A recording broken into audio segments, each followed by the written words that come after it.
A major announcement today from the state attorney general that North Carolina has finally cleared the backlog of untested rape kits. I'm Bill Young. And I'm Liz Ortiz. It means more survivors of sexual assault have a chance at getting justice.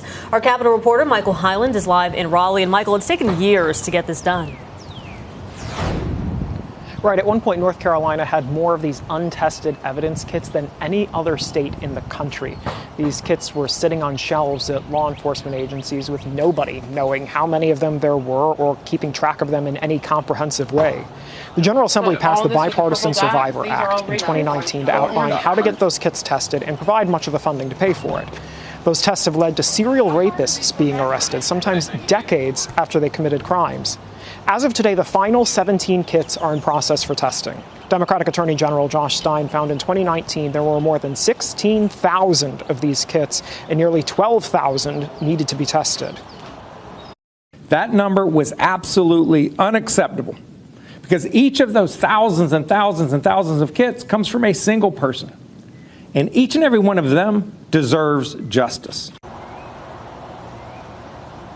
The Survivor Act also ensures the state does not develop a similar backlog again. Coming up tonight, you're going to hear from a woman who was one of the first to have her kits tested when they started to try to clear this backlog, and she's now become an advocate for other survivors of sexual assault.